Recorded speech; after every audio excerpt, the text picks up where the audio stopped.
കഴിവ് അക്കാദമിയുടെ A to Z of life എന്നൊരു കോൺസെപ്റ്റ് ഉണ്ടല്ലോ.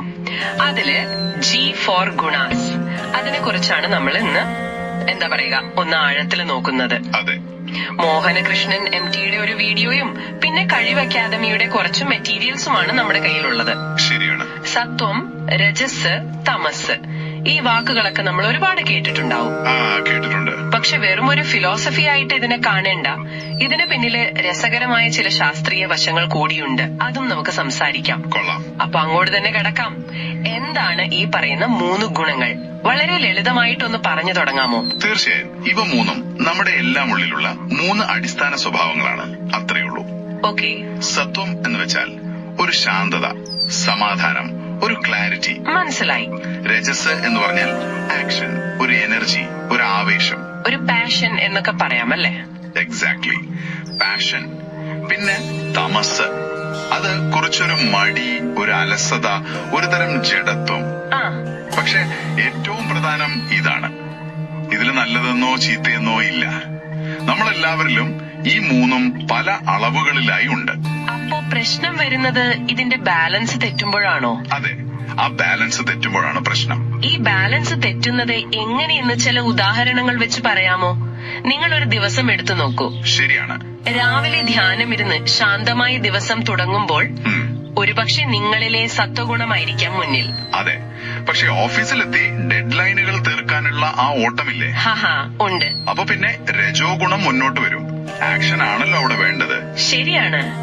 രാത്രിയാവുമ്പോഴേക്കും ക്ഷീണിച്ച് ഒന്നും ചെയ്യാൻ തോന്നാതെ സോഫയിൽ വെറുതെ ഇരിക്കുമ്പോൾ തമോ ഗുണം സ്വാധീനിച്ചേക്കാം. പെർഫെക്റ്റ് ഉദാഹരണമാണ്.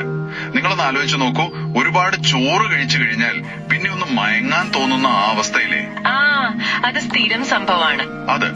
അത് താമസികമായ ഭക്ഷണങ്ങൾ നമ്മുടെ ഗട്ട് ബ്രെയിൻ ആക്സിസിലൂടെ മനസ്സിനെ സ്വാധീനിക്കുന്നതിന് ഏറ്റവും നല്ല ഉദാഹരണമാണ്. ഈ ശാന്തമായ അവസ്ഥ എന്നൊക്കെ പറയുമ്പോ ഞാൻ ധ്യാനത്തെക്കുറിച്ചാണ് ഓർക്കുന്നത്. നമ്മുടെ തലച്ചോറുമായി ഇതിനെന്തെങ്കിലും ശരിക്കും ശാസ്ത്രീയമായി ബന്ധമുണ്ടോ? തീർച്ചയായും. നിങ്ങൾ ചോദിച്ചത് വളരെ നല്ലൊരു പോയിന്റാണ്. ധ്യാനിക്കുമ്പോൾ നമ്മുടെ തലച്ചോറിൽ ആൽഫ വേവ്സ് കൂടുന്നത് കാണാം. സത്വഗുണം പ്രബലമാവുമ്പോഴും സംഭവിക്കുന്നത് ഇത് തന്നെയാണ്, ഒരു ശാന്തമായ ശ്രദ്ധ. അപ്പോ രജസ്, ടെൻഷൻ അടിക്കുമ്പോഴുള്ള അവസ്ഥയോ? അതെ, നമ്മൾ ഒരുപാട് കാര്യങ്ങൾ ഒരേ സമയം ചെയ്യുമ്പോൾ അല്ലെങ്കിൽ സ്ട്രെസ്സിലാവുമ്പോൾ ബീറ്റ വേവ്സ് കൂടും. അത് രജോ ഗുണത്തിന്റെ ഒരു പ്രതിഫലനമാണ്. തമസിനെയും ഇതുപോലെ ബന്ധിപ്പിക്കാൻ പറ്റുമോ? പറ്റും. മയക്കത്തിലും ഉറക്കത്തിലുമൊക്കെ കാണുന്ന ഡെൽറ്റ, തീറ്റ വേവ്സുമായി അതിനെ ബന്ധിപ്പിക്കാം. ഈ ന്യൂറോ സയൻസ് കണക്ഷൻ ഒക്കെ കേൾക്കാൻ കൊള്ളാം. പക്ഷേ ഒരു സാധാരണക്കാരന് ഇതുകൊണ്ട് എന്ത് പ്രയോജനം? ഇതിനെ പ്രായോഗികമായി എങ്ങനെയാണ് നമ്മുടെ ജീവിതത്തിൽ നിയന്ത്രിക്കാൻ പറ്റുക? അതെ, അതാണ് പ്രധാനം. കഴിവ് അക്കാദമിയുടെ ഗണസ് എന്നൊരു വാക്ക് ഞാൻ കണ്ടു. അതൊരു പ്രായോഗികമായ മാർഗരേഖയാണ്. G for growth, U for unleashing, N for navigating, A for aligning, S for seeking. അങ്ങനെ ഇതിനെ സഹായിക്കാൻ അവർ 4 യോഗമാർഗങ്ങളെ കുറിച്ചും പറയുന്നുണ്ട്. കർമ്മയോഗം, ഭക്തിയോഗം, അതൊക്കെയാണോ? അതെ. രസകരമായ കാര്യം എന്താണെന്നാൽ രജോ ഗുണം കൂടുതലുള്ള എപ്പോഴും ആക്റ്റീവായിട്ടുള്ള ഒരാളോട് പോയി ധ്യാനിച്ചിരിക്കാൻ പറയുന്നത് പ്രായോഗികമല്ല. ശരിയാണ്, അവർക്ക് ചിലപ്പോൾ അതിന് കഴിയില്ല. പകരം കഴിവ് അക്കാദമി പറയുന്നത് അവരുടെ ആ ഊർജത്തെ കർമ്മയോഗത്തിലൂടെ ശരിയായ ദിശയിലേക്ക് തിരിച്ചുവിടാനാണ്. കർമ്മയോഗം എന്ന് പറഞ്ഞാൽ ചെയ്യുന്ന ജോലിയിൽ ശ്രദ്ധിക്കുക എന്നതാണോ? അതെ, ചെയ്യുന്ന ജോലിയിൽ പൂർണ്ണമായി ശ്രദ്ധിക്കുക, അതിന്റെ ഫലത്തെക്കുറിച്ച് കൂടുതൽ ആശങ്കപ്പെടാതിരിക്കുക. നമ്മുടെ രജോ ഗുണമായ എനിക്ക് അത് നേടണം, ഇത് നേടണം എന്ന ചിന്തയെ ഞാൻ ഈ ജോലി ഏറ്റവും ഭംഗിയായി ചെയ്യും എന്നതിലേക്ക് മാറ്റുന്നു. അതായത് നമ്മുടെ സ്വഭാവത്തെ അടക്കി വെക്കുകയല്ല, അതിനെ ക്രിയാത്മകമായി ഉപയോഗിക്കുകയാണ് വേണ്ടത്. അതാണ് യഥാർത്ഥ ബാലൻസിംഗ്. ഞാൻ വേറൊന്ന് കേട്ടു, കഴിവ് അക്കാദമി യോഗയെയും ആർട്ടിഫിഷ്യൽ ഇന്റലിജൻസിനെയും ഒരുമിപ്പിക്കുന്നുവെന്ന്. സത്യം പറഞ്ഞാൽ അതെങ്ങനെ ശരിയാകുമെന്ന് എനിക്ക് സംശയമുണ്ട്. ഒന്ന് കിഴക്കും മറ്റേത് പടിഞ്ഞാറുമല്ലേ? നല്ല ചോദ്യമാണ്. അവരുടെ കാഴ്ചപ്പാട് വളരെ വ്യത്യസ്തമാണ്. യോഗയെ അവർ ഉപയോഗിക്കുന്നത് നമ്മുടെ ആന്തരികമായ കാര്യങ്ങൾക്കാണ്. ഇമോഷണൽ ഇന്റലിജൻസ്, മാനസികാരോഗ്യം, അങ്ങനെയുള്ളവയ്ക്ക്. അതെ.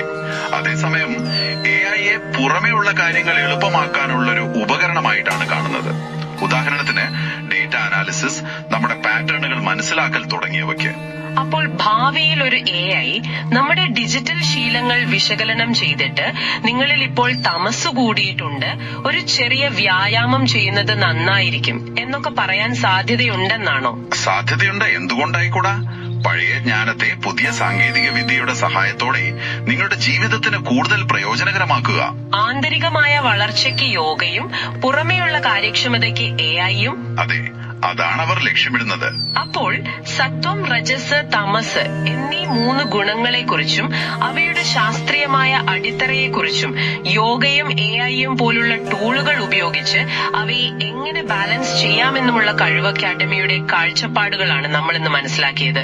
ഇതൊരു പുതിയ ചിന്തയാണ് ശരിക്കും. തീർച്ചയായും. ഈ ചർച്ച കേട്ട് കഴിയുമ്പോ നിങ്ങൾ ഒരു നിമിഷം ആലോചിച്ചു നോക്കൂ. നിങ്ങളുടെ ഇന്നത്തെ ദിവസം ഈ 3 ഗുണങ്ങളിൽ ഏതാണ് കൂടുതൽ മുന്നിട്ട് നിന്നത്?